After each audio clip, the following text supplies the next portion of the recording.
The NFL wasn't always the unstoppable ratings monster it is today. 20 years ago, American Idol was drawing nearly twice as many viewers as the league's weekly primetime showcase. That's not a typo.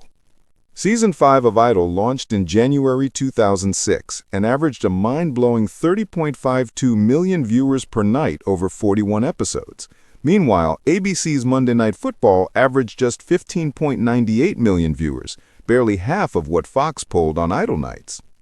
Other network shows that crushed the NFL that season include CSI, which averaged 25.08 million viewers on CBS. Desperate Housewives pulled 22.15 million on Sundays, and Grey's Anatomy brought in 19.74 million. The NFL was just another player in a crowded entertainment landscape. Sunday Night Football on NBC would eventually bury its primetime competition, but that mass burial didn't happen overnight. Not until the 2011-12 broadcast season, year 6 of Sunday Night Football, did NBC's NFL juggernaut become the first sports program to win the Nielsen primetime title. They repeated that feat for 13 consecutive seasons since. The NFL's hegemonic stranglehold is still relatively novel. Just as Idol rapidly devolved from a star-making machine producing Kelly Clarkson and Carrie Underwood into a weird afterthought, there's no guarantee the NFL's stay atop the mountain will last forever, or even into the 2030s. These are the things Roger Goodell needs to think about before summoning the NFL's media partners back to the negotiation table. The commissioner should have plenty of time for pondering, as revisiting a league's rights deals probably won't happen for at least another year. A few weeks ago, Goodell went public with thoughts on accelerating renegotiation of media rights, raising the possibility that the league and partners could sit down and talk as early as next year. The primary opt-out clause kicks in after the 2029-30 season, with Disney's window opening after 2030-31. Network sports bosses were quick to confirm they'd be ready to hash out new configurations immediately. NBC Sports President Rick Cordella and Fox Sports CEO Eric Shanks both responded with enthusiasm, saying they'd get down to business whenever the signal flare went up. This flexibility is a function of the NFL's unparalleled reach.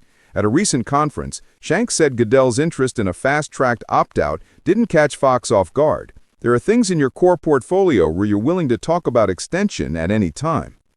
However, there are reasons to suspect NFL media contracts won't be revisited as soon as next year.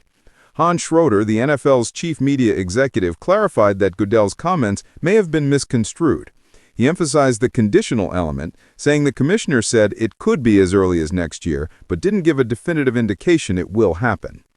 The NFL will have its hands full with other issues in the near term. Any extension of existing contracts or addition of a new package would be enriched by ratifying an 18th week of regular season games. But that can't happen without cooperation from the NFL Players Association, currently under interim leadership.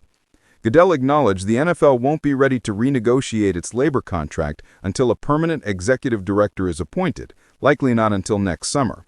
Only after discussing an 18th game and resolving that matter will it make sense to convene legacy media partners for serious negotiations. The eventual meeting will likely feature seismic upheaval as YouTube and Netflix flex their market caps to unseat one of the NFL's loyal TV partners. The money these disruptors will throw around to get their hands on fan data will be obscene, and owners will want to wallow in it. When Goodell and Schroeder draft the media plan for coming years, they should revisit lessons from the last 20 seasons. The NFL laid waste to entertainment television thanks to a delivery mechanism that prioritized reach over all other considerations. While nobody's suggesting the NFL will go the way of American Idol, the league's upward trend will only continue if old-school TV partners hold on to the lion's share of Sunday games. Prime Video has done exemplary work with Thursday Night Football, but Amazon's streaming window has coincided with a decline in overall reach. Season to date, Thursday Night Football averages 14.85 million viewers, a 12% boost from last year. But those numbers still haven't matched the first years of the joint CBS NFL Network windows, which hit 17.5 million in 2015. Amazon's annual $1.1 billion rights fee justifies the trade-off. Streaming is gaining ground, with Peacock and digital platforms now accounting for nearly 10% of Sunday Night Football impressions. But locking Thursday Night Football behind a paywall boosted younger demographics at the expense of broader reach.